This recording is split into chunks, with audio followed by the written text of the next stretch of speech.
Hello, hello, what is going on everyone? Phoenix61 here with another Skull and Bones video, and as you can see we have a see-through moon up in the top right in the background there. Yeah, yes, you can see through those stars. Otherwise, pretty beautiful evening tonight here in Skull and Bones, right? So we are doing a Pieces of 8 run. I've been procrastinating, letting my factories fill up here. So we've got an epic run to do. So we've got tons and tons of tier 10 upgraded manufactories all the way up the coast of Africa, and then every single one in the sort of the Red Isle around St. Anne, right? So, and if you notice, I've unlocked the East Indies here. I haven't touched it hardly yet. I've only done a hostile takeover for literally one of those factories, right? So I'm gonna go into. We'll talk a lot about my strategy and how I've gotten to this point throughout this video, and then I'll kind of show you what I do as far as like my typical like Pieces of 8 runs. But the reason we're doing the coast of Africa here is because all of these, a bunch of these have massive amounts of trade routes. So you're just looking at those dotted lines. So the more trade routes they have, the better for a whole bunch of reasons. So, and like, you know, I'm not one to, like, I don't like picking up, like this one, Harufu, like this one's huge. It has a ton, right? So you can see they're all full, so you can't see what their production limits are and stuff. So at the end of the video, I'll go, after we do all the collecting, I'll show you kind of what those are producing now that they're maxed out. And then I have most of the upgrades too. And you can see I haven't touched, we've unlocked the factories that are inside, you know, the coast of Africa, like through all the waterways and stuff there. But I'm not even bothering with those, right? They don't have a lot of trade route connections. They're out of the way. It's not a good like run to do, right? So it's just not worth those inside ones. Now I think if you're one of those folks that wants to maximize everything and you play a ton every single day, then yeah, you're probably unlocking every single factory, ranking every single one up, and collecting from every single one the moment it gets full, right? But I have like some specified routes that I like to do to like kind of break it up. But I've been, like I said, I've been putting those off for a few days. So now I've got like everything, right? So I'm going to check out the leaderboard. So this is where I'm at for the season. So 2386, right, at time of recording here, right? So I've already reached the top tier. As you can see over on the left side, we've already reached diamond tier, so I think that's when you get all the rewards. And then I've got most of the upgrades. I'm still working on a few for the coast of Africa. I don't even touch the East Indies, right? No sense in putting money into the upgrades for the East Indies if I'm not even farming Pieces of 8 over there. And then Empire Management's a good way to go too. But yeah, as you can see, everything else, we're almost all the upgrades, right? So we'll be able to see like what kind of production rates we're getting out of these factories for each one. So my game plan, so this is where I like to start, and I go and just follow where my cursor's going, and then I go back into St. Anne. That's what I normally do. That's one route that I normally take. And then another one that I normally do is Fort Louise. I start here, and I get these bottom 4, and then I go around the outside over here on the Red Isle, swing back in on the inside, and then I get this last one right before going back into St. Anne. So that's route number 2. Route number 3 is a little bit of a commitment, right? But still doesn't take that long. But basically we just start at the bottom, go all the way up the coast of Africa, and then I come back down and get these last few around the top within the Red Isle, right? So there's 4 that we wouldn't have touched from our other routes, right? So this one I would have already gotten, right? And so then we go back into St. Anne. So I normally do it broken up into 3 chunks. And then what normally is happening is those 3 chunks are getting filled up separately, sort of on their own timeline. So they don't happen all at once like we have it right now, right? But I was like, you know what? I want to do at least one time, one big ass run of Pieces of 8 and see how it goes. The Brigantine is the way to go. Obviously, you can do this with any ship, but the Brigantine's the fastest right now in the game, right? And so the way I've got it loaded out, you know, pick your best weapons that you're most comfortable with, right? But I'm picking things in here. I'm not picking fights while I'm doing these runs or anything. So I'm literally picking the things that give me increased speed and acceleration and less stamina use while we're trimmed, like that kind of thing. You're starting and stopping a lot. So any of these furniture pieces that give you, and then the last one's a little bit more hull, but any of these furniture pieces that give you faster start and stop, like acceleration and deceleration, those are good choices, right? And then, so since we're going to do it all at once, and then I use this God Drogo, I'm sure I'm saying that wrong. I use this a lot when I'm doing 8th run. So if I'm just really any of those like cooked meal things that, and then water flasks or water barrels, load up with a ton of those, right? But any of those cooked, those like meal concoctions that'll give you better trimming and sailing speed type things, it's stamina use. Take that route, have some of those on you. I think I only go through like 2, right? So those last 30 minutes, and I think I only had to like re-up it once along our path, right? And I won't do the whole run on video here. We will skip ahead at some points. But yeah, so I'm starting in the middle, and then this is one thing that I do. So either water flasks or the water barrels, whichever I sort of have more of, I always put in my other spot. And then one thing I think people don't realize to do is instead of picking the med kit for your like left on the D-pad, this one here, this repair kit is just a generalized repair kit, right? Don't do that. So pick a repair kit that you like. My favorite is the enhanced repair kit. And then just go all out on those. Buy only those, craft only those. Stick to those, right? And then that way, every time, and then use that, make that one your quick button, right? Your quick access for left on the D-pad, or whatever button you're using for whatever, device you're playing on, right? And then you always know how much is going to heal and how long the cooldown is, right? Versus, like, if you pick that just general repair kit one, I think it picks the biggest one, I'm not sure. But you may run into a situation where you've picked up some while you've been like battling or whatever, and then you use it, and then the cooldown is like way longer than you were expecting, and you get your butt kicked or whatever happens, right? So we are going to make our very, very first stop here. Of course, at level 10 right now, the way the manufacturers work is they all have 4,500 pieces of 8. So I'm sure the math is going to come out to pretty high, seeing as how all of the ones we're doing are going to be level 10s, right? So we'll do these first few. We'll sort of take this route. This is the first third, however you want to call it, right? Of course, the second you pick stuff up, you're going to either get rogues or this is during season 1 still, so there's like Fleet of Pestilence ships that show up, but it looks like this is a rogue guy, right? So, and then I have a habit of just trying to like pick up loose stuff too. You'll see me do that all the time, right? So, I have Skurlock's long 9s on the front and back, and we're just gonna finish him off with a ram, right? It kind of ticked off this other guy, but that's usually not a big deal, right? You can pick up pieces of 8 from factories, even if you're hostile to the faction now.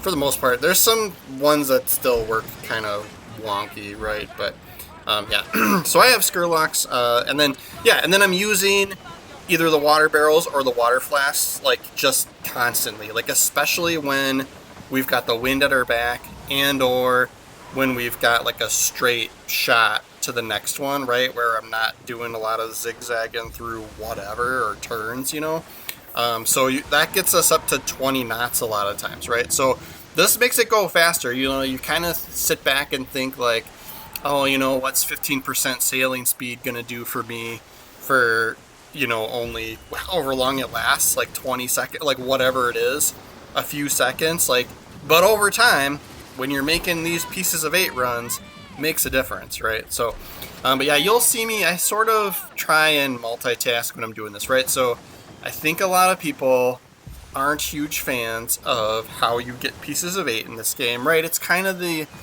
somewhat-ish end game currency, right? And so, you know, this is the best way to do it. This is how you're going to make a ton of pieces of 8, is by doing this grind and doing these, you know, somewhat boring cargo runs with pieces of 8, right? So I think there's some disappointment there. But there are some, like, as you get, like, upgraded, there's, like, there's a few other things you can do, right? But this is the, like, the big haul, right?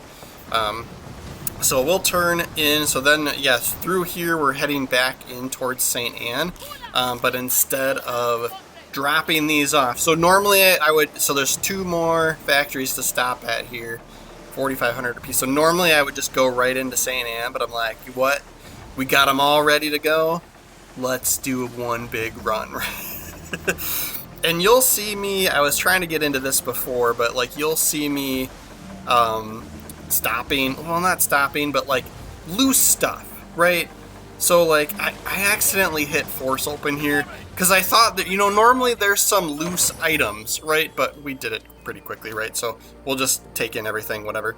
But so like I like to try and, like, you know, get a little bit of multitasking there by like collecting material. So if there's loose stuff where all you got to do is tap it and you collect it instead of like harvesting, you know, most of the time I'm doing that. I'm trying to do those quick grabs. And so I saw the icon pop up to pick it up and it was really open, right? So I was like, dang it, but I just did it anyway or whatever.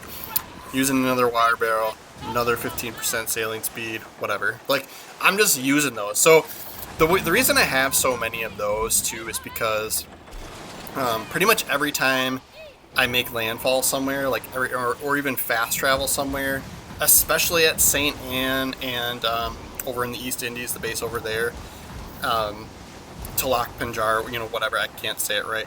I'm going up to the provisions person and buying out all of the things that I like to use. So water flasks, water barrels, enhanced repair kit 1s. I go through a lot of bombard bombs, so I'm always buying those out, right? Like, those are some of my favorite weapon types, so I'm buying the ammo for my favorite weapon types. Just always doing that, and so then when I do these pieces of 8 runs, I have the repair kits I like, I have the, you know, either water flasks or water barrels that I like, right?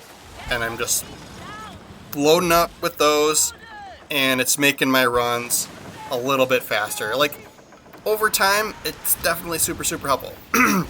So yeah, so here normally I would go, so we did that portion. Normally that's one run, just picking up those 5. But now I'm going to do this other side that I showed you before. I'm going to do it in reverse, right? So that way we end up sort of down by the bottom of the coast of Africa.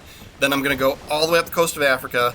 Then I'm going to hit these last 4 on our way back into St. Anne, right? So, yes, stay tuned. I cut ahead in this video, and I thought it was coming up, so but yeah, we'll see us cut ahead in a little bit here.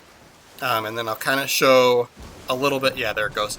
And then now we're on a little bit of, like, so I did that chunk there, got all of those. I think one of these I had to, and yeah, we're gonna see how much we're at, right? So 49,500 we're at for pieces of 8 after that sort of chunk there. I think I did have to. One of the, I think this one, I think it was like Fort Dulles, or I think it was this one. I ended up having to, like, plunder it. Like, for some reason, it's either when you're, like, hostile to, like, a fleet of pestilence ship or something. Like, something triggers it so that you can't pick up. And the only option is to, like, plunder, right? So I ended up just plundering it, and that fixed it for me, but that was, like, a huge time suck, right? So that's why, like, my like, food, like, consumption, like, over in the bottom right, like my trimming perks and stuff that I'm getting, that's why those have, like, drained pretty quickly there too, right? So we're hitting up the bottom of, you know, of this portion of the East Indies here, right? So I never do the helm wager anymore, right? So most of the time, and I think this is probably true for most people, most of the time I'm playing by myself, right? So when I first started farming pieces of 8, every once in a while I'd be in that mood and I'd be like, yeah, double sounds great, let's do it, right? But it was just like too many times and like that was normally fine because like a couple of times I was successful and a couple of times people jacked my aids, right? And like that was I'm okay with that, right? Like that's makes sense, right? But like if you think about it, like it's like, well, if half the time I'm winning and half the time I'm losing, like even if I only have a 50% win rate there, then it's like I might as well have just not done that at all, right? You know, so like that's just it's just the logic in my head as to why I'm not doing that. But then what makes it like what threw me over the fence on that is so, like the last few times I had tried it, there was just obviously, very obviously, people that were together in a group, and I got teamed up on, right? Like, and it's fine. Like, you expect to have multiple people joining your wager to kill you, but then once one of those people picks it up, you expect then everyone that's in the wager to then go after that person, right? And so too many times I saw like somebody else picked it up, and then everybody just sailed away together, not even shooting each other, right? So like I was like, yeah, not doing that anymore. So I think if you're in a group, like if you've got some friends, some buddies with you that could join your wager, well, first of all, I think if it can only hold like only 6 people can join it. So I mean, I don't have 6 friends. I don't know about you, but like even if I had like two of my buddies with me, right? At least they could join it and then follow me and defend me, right? Like that'd be fine, you know. Like then I feel like you're getting a chance. But yeah, if you've got the server filled up and everybody joins you, then they wouldn't even have to guard you, right? Like you could just go about your business. They would just be participating in the Helm wager, but not actually coming, you know, like they just fill all the spots, right? So I think as a solo player, I'm fine with this, but like there's definitely like I don't know, there's some mechanic change that could be better there, but I can't offer what that you know what that should be. But it sucks for like us for solo players, right? Like that's what I'm getting at. So all right, so you saw us sailing towards the coast of Africa, the bottom, right? And so I went all the way up the coast of Africa and got all of those factories all the way up the coast. And I'm gonna try and hold off on showing how many pieces of 8 we have, because now we're at our last couple here for this run, right? And one more. So we did all the way up the coast, and then over the top of this, you know, whatever peninsula you want to call it for the East Indies. Right, so we've got a fleet of pestilence douche canoe chasing us down here.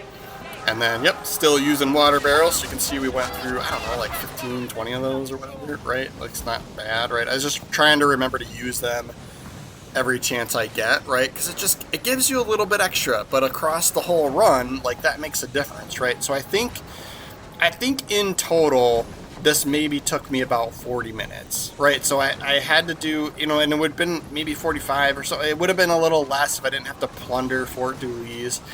And then I think I ran into some like privateers and like some rogues that like slowed me down along the coast of Africa, right? So there's always going to be something. But like, I think you could probably do this in 40 minutes if you were like hyper focused and didn't get distracted, right? Like I tend to get distracted, and it's like, especially if I see rogues with like helm materials or something, you know, I'm like, I'm gonna get you, right? So yeah, and then. Yeah, so I'm not even gonna like finish this guy off. It's just because like I'm on my way out, right? So and then yeah, you could see me picking up materials, just when they're loose, you know, when they're loose there. And then yeah, this gets us up to 20 knots. We are cruising. So this is why, you know, this is why I use the brigantine, right? Like you can add, you know, do whatever furniture you can to give yourself a little bit more acceleration because you're starting and stopping a lot. And then this one is the ship with the fastest speed right now. And then, yeah, I'm using the Godrogo, however you say that, right? I'm sure I'm saying it wrong because I say almost everything wrong. And then, yes, we are rocking right into the safe zone. Let's see what our take is here. It's taking it forever to load because I got so many on me, right? 148,500 pieces of 8 secured, right? Didn't, you know, no helm wager ever, just me, myself, and I rocking those manufactories, right? So, yeah, so I'll talk a little bit more about like strategy and how I did this. So for the most part in the beginning when I'm doing Pieces of 8, and I have other Pieces of 8 videos out there. You know, I have one that's just like before I even got Coast of Africa stuff.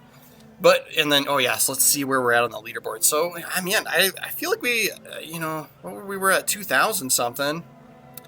I would think with that much we would move up more. But, like, granted, like, once you get up into this diamond level, like, these guys are crazy, right?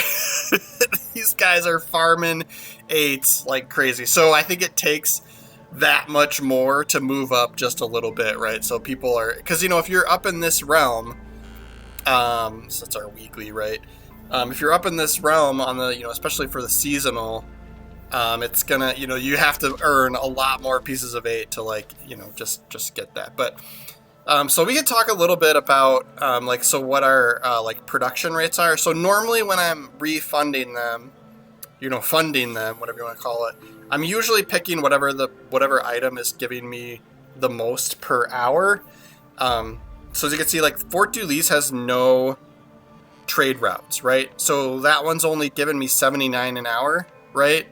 So this is the difference. Like, as you start getting these things upgraded, the ones with the more trade routes are going to produce quicker. But then at the same time, if you think about it, your funding cost is, you know, depending on what upgrades you have and stuff, is relatively the same. So it costs about the same amount of silver, yet you're producing more per hour and funding it for the same amount of time, right? So you can see these are a little bit more, and then you obviously you want to still unlock all the factories. Yeah, 133 for Port de Mines per hour. And then the other thing too, once you get these up to level 10, they fund for like 2 days, right? So I think a lot of people were griping at how you know, like how much it took to, like, how much of a time consumption it would be to manage all of these. But once you get them upgraded, yeah, look at Harufu, 150. So I think this is the best one in all of the game, right? 150. You might be able, it might be able to produce a little more than that. I don't know if I had all the upgrades at this point when we made this video, but those helm upgrades help here. They also help with how much it costs to fund it and stuff like that, right? But the Coast of Africa is, at least my thoughts right now in the current state of the game, is the moneymaker, right? So even though you don't have a nearby, like, base, you know, home base to go to drop them all off, it's kind of still worth it, right? So, and then look over here at the East Indies. Like, look at how much fewer trade routes there are, right? So this is why at this point I haven't touched this yet. I think I'm going to go in. I like doing the hostile takeovers. Like, I think I'll go in and just do the takeovers for fun. And, you know, maybe do some PvP on, like, live stream one of these nights. Just to do it, right? But even in between East Indies and, Red Isle and Coast of Africa, there's trade routes in between those two too, right? So that's part of what creates so many more. There's nothing between the Red Isle and the East Indies. There's no trade routes going in between there. So, like, there's just that much less, right? Yeah, and if you're having trouble funding the factories, right, it's all part of the, like, it's all, like, cyclical and connected, right? You gotta work with the distillery and the laboratory over in the East Indies producing those higher level products that they have, and then selling those to you know, the prospective guys in either, you know, in St. Anne or in the Red Isle, right? So here's what I'm talking about. So I'm going to Hawker and I'm buying the things that I like. I do buy the repair kit ones from her. She doesn't sell the enhanced repair kit ones that I like, but to make the enhanced repair kit ones, you need repair kit ones. So that's why I buy them, because then I can go and craft them. But yeah, so you want to be selling you know, your Gold Skull rum and stuff to, like, Skurlock, right? So we'll do some of that just to earn some silver, but I have no problem. I never have a silver shortage anymore, right? So I do have a separate video out there on that, so go and look for that one. But yeah, so now you can toggle between what's in your warehouse and what's in your inventory by pushing Y. It's Y on Xbox. So I can see everything that I've got, right? So I can go in here and you see I've got, you know, 2,000 some of Gold Skull rum and Gold Skull gin. Selling 1,000 of them gives me $250,000, right? So that puts us over $1 million. You can see on the top right, my silver is 99999, right? You know, so I usually just like once I see it starting to get below like 50 grand, I just come in here and sell some of it. So then I'm always just trying to, you know, constantly be producing something in the distillery or the laboratory, right? And then that's how you stay ahead on silver, right? So go check those videos out. I'll try and remember to put a link in the description to those, to my other Pieces of 8 and silver farming videos, right? But that is our epic Pieces of 8 run for the evening, right? I did do this on live stream too a few days prior to the release of this video, so if you really want to watch a whole run, it's out there, good times, right? But thank you guys so much for watching my video all the way through here. I really do appreciate you all, especially those who leave comments, you know, constructive or positive, right? Right, it's always helpful, engagement, right? But we're doing more videos, so make sure you're following the channel, and we'll see you next time.